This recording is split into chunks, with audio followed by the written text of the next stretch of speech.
Olá, eu sou Ana Dequinop, psicóloga, e no vídeo passado eu falei para você sobre ciúme. De qual perda estamos falando? Nesse vídeo eu vou falar qual a diferença entre posse e ciúme. Espero poder te ajudar bastante com esse assunto. Agradeço a você que já me acompanha, já me segue na internet e convido você que ainda não viu os meus vídeos, que os acesse, no Insta, que é falando sobre você, _, e no próprio Instagram existe um link acima que você vai direto para o YouTube também. Peço que você compartilhe os vídeos, fale sobre a sua opinião mesmo, dê um like, enfim, para que esses temas possam chegar ao maior número de pessoas. E agradeço desde já todo esse companheirismo aqui comigo, participando dessa jornada, ok? Bom, até que ponto o ciúme é considerado algo, vou dizer entre aspas, normal? Essa palavra normal aí, ela é bem complexa, é bem polêmica inclusive, mas não tá vindo outra aqui no momento. Ou algo comum aos relacionamentos, talvez seja melhor assim. Quando a gente fala de ciúme, o que é ciúme, o que é posse numa relação, até que ponto o ciúme ele é prejudicial, até que ponto é algo contornável. No dicionário Hawais, desculpa se eu estiver pronunciando aí errado, tá? Se alguém conhecer bem aí a língua com a definição do nome desse dicionário, peço aí que me ajude, tá? Se não for isso, que coloque nos comentários como sugestão para que eu possa no próximo vídeo falar corretamente se não tiver, tá? Vocês participando também me ajudam bastante. É definido o sentimento de posse como estado de algo que é possuído por alguém ou que esse alguém conserva consigo. E aí a gente pode falar de alguém que tem propriedade, pertença sobre o outro. Essa definição, ela já aponta para um sentimento de posse, Porque existe uma ideia de alguém que ocupa o lugar de objeto, no sentido de lhe ser endereçada a função de satisfazer a necessidade desse outro. A forma de se relacionar é pautada em uma desigualdade, em que um detém o poder sobre o outro e existe alguém que se submete a determinadas regras que naturalmente não valem para os dois, não valem. Gente, olha que coisa! E essa outra pessoa que se submete às regras, ela naturalmente faz isso para evitar conflitos e até para evitar uma separação. Esse outro passa a ser um objeto mesmo, se a gente pensar, É claro que ele também está tentando suprir as suas próprias necessidades, porque ele acredita que não vive sem aquela pessoa.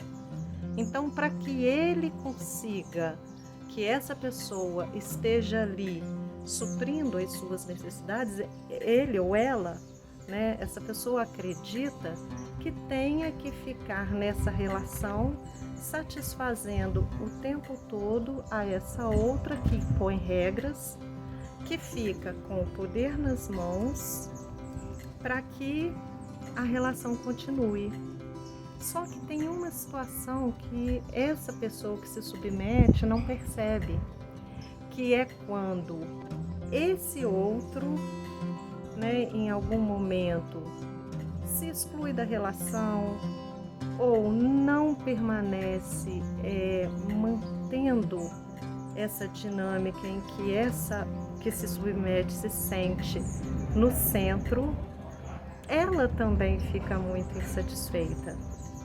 E o conflito volta a existir nessa relação do mesmo jeito, porque não tem como manter uma relação totalmente linear, por mais que se faça algo para que isso aconteça. Porque a própria pessoa que se submete dessa forma, ela também não se sente feliz na maioria das vezes. Ela se submete por um medo, né? Não existe um equilíbrio, uma harmonia nessa relação. Ela não consegue se sentir bem, inteiro o suficiente para falar do sentimento dela, né? Ou para colocar limite nessa outra pessoa. Agora, há casais que vivem dessa forma e se dizem felizes. Não tem nenhuma reclamação, não tem nenhuma queixa aparente. E aí, gente, nesse caso eu também não tenho nada a dizer, né? Porque aqui eu tô falando de modelos, né, de perfis de relacionamentos. Eu não tô aqui para apontar, né, defeitos, qualidades. Eu quero falar de características para que você possa refletir em torno da relação que você está vivendo, de como você está nesse relacionamento. Em contrapartida, acontece também de existir aquele perfil de relação em que a pessoa reclama de não ter liberdade de ser quem ela é. O marido ou a esposa, namorado ou namorada e vice-versa, está sempre buscando um ponto de insatisfação na relação ou naquela pessoa e aponta a forma que aquela pessoa deve agir a cada momento, às vezes até em situações bem cotidianas, né? Coisas do dia a dia que não dizem nem respeito tanto ao casal. E o que eu vejo acontecer? Né? Eu vejo pessoas reclamando, mas poxa, eu só queria ser eu mesma. Eu mesma, com amigos, com amigas, eu consigo ser natural. Eu consigo falar o que eu penso sem ter que ficar me preocupando se eu estou, né, preenchendo as expectativas ou não. E quando eu chego em casa ou quando eu estou na presença dessa pessoa, eu me sinto muito estressado, muito estressada, a ponto de não ter vontade de estar com essa pessoa. Gente, nessas condições é muito importante, né, pensar no bem-estar, na qualidade desse relacionamento. Como é que está isso? Porque, de repente, com tanto controle, existe uma necessidade de segurança, mas aí a coisa escapa pelos dedos, né? Porque dessa forma passa a existir um exagero, um vai se anulando em função do outro. E aí sim, né? Tende a declinar essa relação, ou mesmo que ela continue a faltar qualidade. É algo para você pensar. Nós damos nomes, né, a determinados papéis. Namorado, namorada, esposo, esposa, esposas, esposos, namorados, enfim. Mas o que eu quero chamar a atenção aqui para você é que você olhe para a função que essa pessoa ocupa na sua vida. Quanto o marido, vou colocar assim, por exemplo, espera que a mulher, que a esposa, exerça a função de mãe no dia a dia, mesmo, né? No trabalho é uma pessoa que desempenha bem, né? Administra bem, às vezes até mesmo uma equipe, mas em casa parece que se torna meio que uma criança desprotegida, porque em algum momento da sua vida pode também ter sido, né, muito super protegido pelos pais, e aí espera que essa esposa o trate quase que como criança em algumas circunstâncias, né, que essa esposa supra as suas necessidades, e aí tenta, né, controlar mesmo essa esposa em relação assim, a quanto tempo ela vai ficar em casa, quanto tempo ela vai ficar fora de casa, em relação às suas amizades, e essa pessoa muitas vezes vai se sentindo na obrigação de estar o tempo todo na relação satisfazendo esse outro. Existe muito disso, né? E aí vem uma insatisfação muito grande. Nesse caso também pode acontecer de ocorrer a solidão a dois, em que um se sente muito abastecido e o outro vai cedendo, né?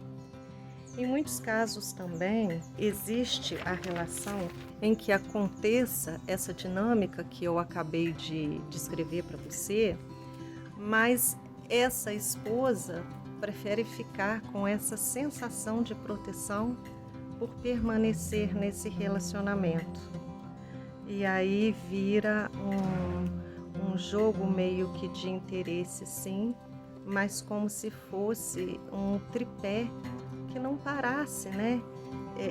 Numa certa harmonia, porque ambos ficam ali medindo força, como se tivesse quase que num cabo de guerra, em que um não pode perder o controle do outro ou da situação. E isso também gera um prejuízo nessa relação. Eu vejo que até aqui nós falamos de uma relação que permeia pela posse, mas independente desses perfis, desses nomes, a proposta que eu faço nesse vídeo é que você reflita sobre como você está nessa relação. O que faz você permanecer nessa relação? Quais são os ônus e bônus desse relacionamento? Porque só você pode ser o ator principal da sua vida. Mais uma vez, eu aqui falo mais sobre você do que sobre esse relacionamento em si.